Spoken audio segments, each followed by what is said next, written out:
Hi guys, so this isn't really book related, it's kind of a vlog and kind of just talking. Isn't that what vlogs are?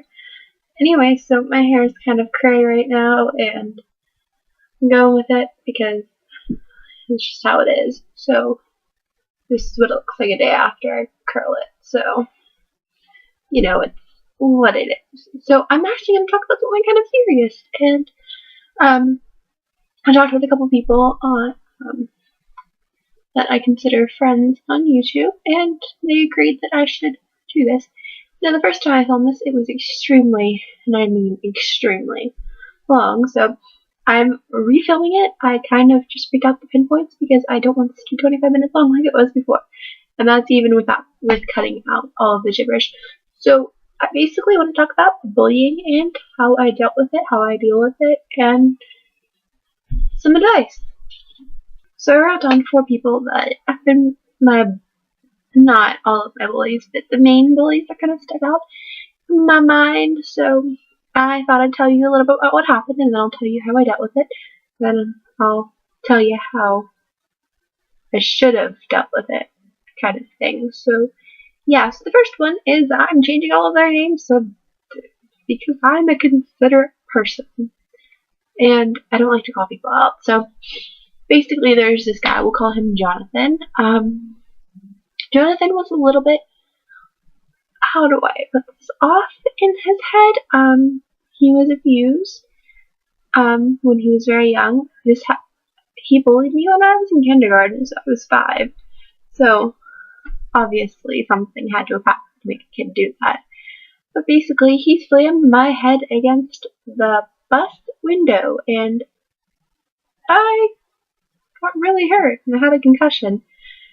And so that problem was fixed pretty easily. We just never had the same class again.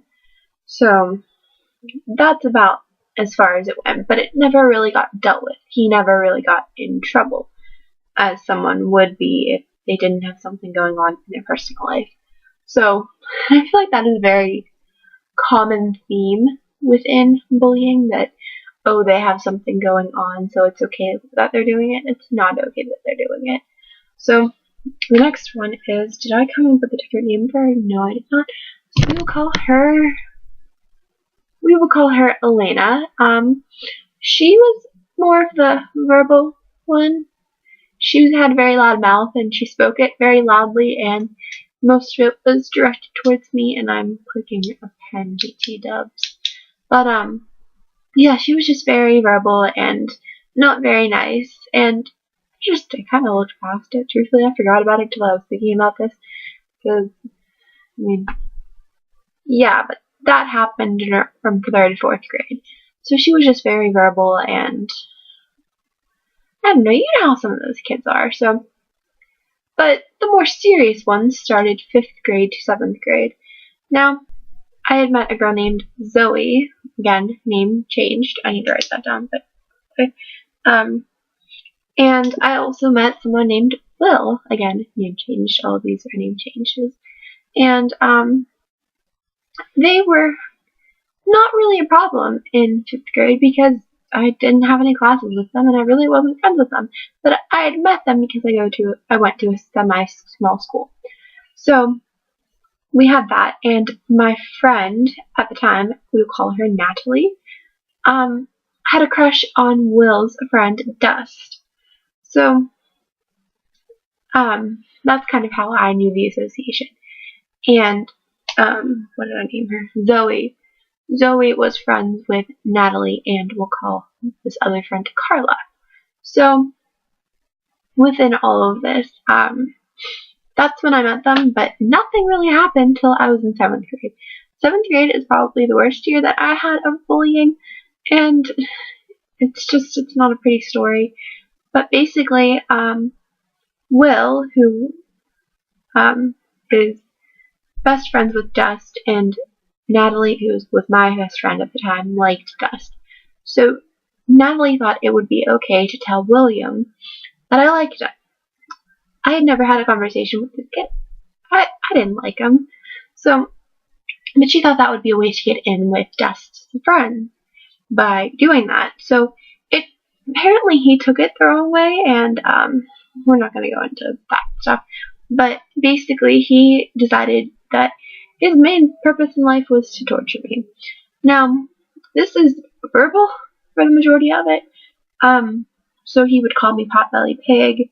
He would throw food at me, which I guess that's physical, but still, he was a very loud-mouthed child, and he was very outspoken, and he used to make fun of other kids too.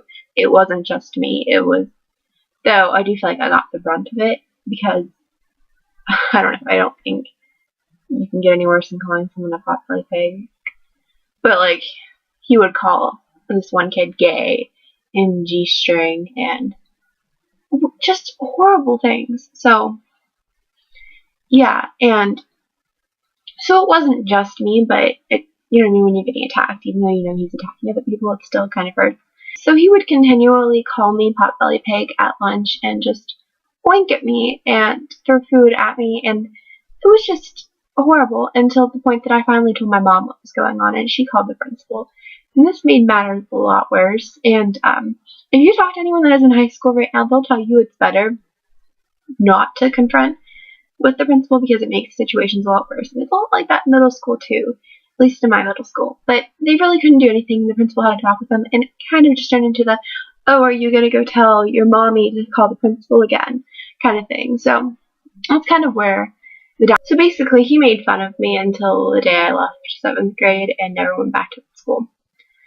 And then on the other hand, there was this girl, Zoe, as I mentioned before. I met her through mutual friends, and I think it was more of a jealousy thing, and I don't mean to sound conceited. It's just, that's what everyone else thought.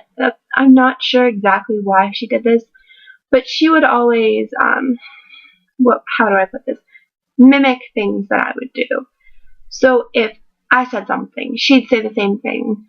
If I got black glasses, she had got black glasses a week later. I can't talk. If I got Uggs, that was when Uggs were popular. I'm in 11th grade now, if you didn't know. But when I got Uggs, she got Uggs a week later, kind of thing like that. So it was kind of like an envious kind of thing, like she just wanted to be that. I don't know, but basically, I wouldn't let her sit with me because she was very, very mean person, and I don't like to associate myself with people that act like that. And I don't know how to explain this, but basically, we were just sitting one day, and she's like, "I'm going to have my mother kill you." And my friends at the time, Natalie and Carla, were there too, and I got scared for my life because her mother is a very scary person. And when someone says they're going to have their mother kill you or have you killed in general, it's a very scary thing, especially for an 11-year-old to face. So with that, I let it eat me up inside until 4th period science, and right before lunch went out, because I didn't want to deal with Will and all of his friends, I went to the principal's office and told them what happened. So, and I took down Carla and Natalie too. And basically, because she was having problems at home, she completely got off with nothing.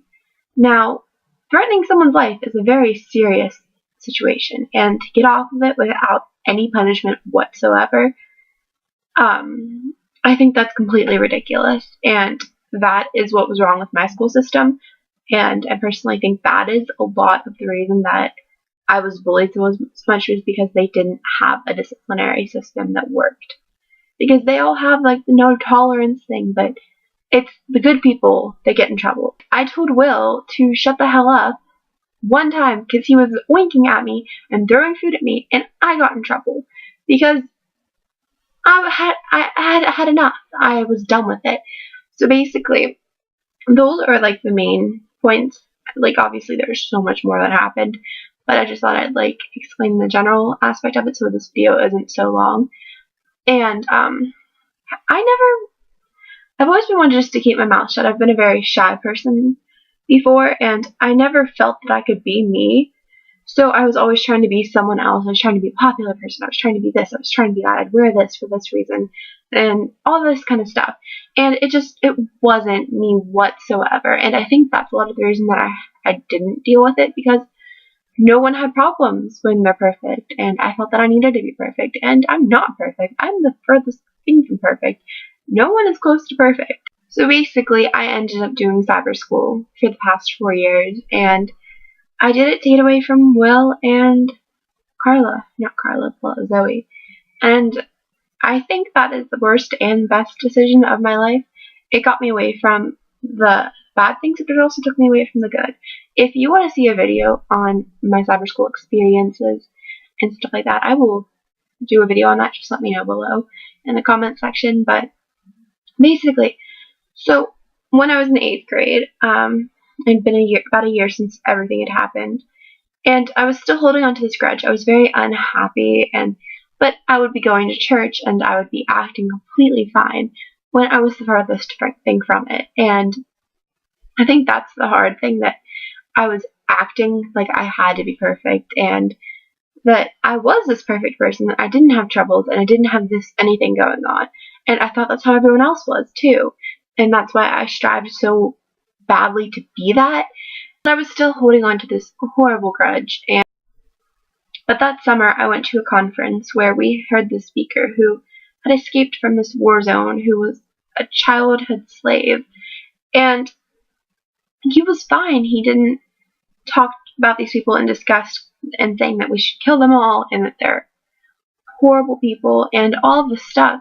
And I went up to him afterwards and I said, how can you forgive these people when they should have no sign of wanting to be forgiven? Forgiveness is not for them, it's for you. And you can't let those people bring you down, because they're winning, and it's not that you're letting them win if you forgive them. You're letting yourself become you and let yourself win. Now, I think that is the best advice anyone could give me at that time, and it really changed it, and I let go of what was happening. And I'm not menaceful towards these people. If they had to have something going on and they let you do that, or there was something wrong with them. But I can't let that affect me, and why you were bullied and who bullies you does not reflect who you are as a person, because if I let those people define who I was, I wouldn't be me, and being me is the best thing I can do for myself. I'm not going to let these stupid standards on how life is supposed to work influence me and how what people say do all this. And it's made me such a stronger person to have that guy's thing. And I think the other thing was, I didn't really have a support system when I was in that in the thing. My family life wasn't very well. They were dealing with a lot of things with my brother, and so I felt very alone between school and home life, and church was just like an empty hole kind of thing. So I'm not gonna lie, I'm telling you guys straight up because I feel that this is the best way to get my point, not even point, just my story across, is I tried to kill myself. I didn't want to live. I felt so alone. I felt like nobody loved me. I felt so completely, I can't even explain it to you. And when you get to the point of depression and you have anxiety wrapped around that, it's never a good thing. And I think if I would have had someone to talk to, I never would have tried. And I'm glad that I'm here today, because it's shown me what a stronger person I have to be just to live. And the thing that I said in one of my recent videos, it was in my book haul, it was like number 9 or something, and I said, stay in school, and if you're not in school, stay in life. There's like a lot of meaning to that, and it's just, I don't know, it's kind of like never give up. And another thing that really bugs me is the saying, what is it? It gets better. It really doesn't get better, because you're going to have boys all through life, because life is hard. But things change. You change. So it's not it gets better, it changes. So I think that's kind of where I want to leave this. If you ever want to talk to someone, I'm open. I mean, I'll add you on Facebook, Skype, wherever, if you want to talk or anything. I don't know. I just feel sometimes that if someone wants to talk, they need to feel that they have an option, not that they can just go wallow into all of this stuff. And not saying wallowing is a bad thing. I mean, it kind of is, but still. And I think if you had someone to talk to, you wouldn't use vices as using drugs or cutting or any of that stuff, or even attempting suicide or going through a suicide. And another thing about the suicide stuff is someone told me, saying, if you would have actually killed yourself, your parents would be planning a funeral for you right now, or someone that you lived with or your loved ones would be mourning you, or even people that care about you, because believe me, I don't have to have a good relationship with someone not to mourn them. It kills me when I hear that people die, and over stupid stuff like bullying. And I'm not saying that the act itself is stupid. Well, it's completely ridiculous and unnecessary to bully anyone. But I'm saying that the point that society or people would let someone get to the point that they felt that they could not live, it's completely stupid. And it pisses me off. And I'm sorry for swearing. But my brother says piss isn't a swear word, but you might refer to it as a swear word. So, anyways, but yeah, I don't know. I kind of just wanted to make this video, share my story, and tell you guys about this. Hopefully this isn't too long. If it is, I hope you got something out of it. If not, learned a little bit more about me. As always, I'll link stuff down below, and if you want to message me, feel free to, and I'll add you on something if you want to talk. So, yeah. Guys, have a great day, and I'll talk to you guys later. Bye.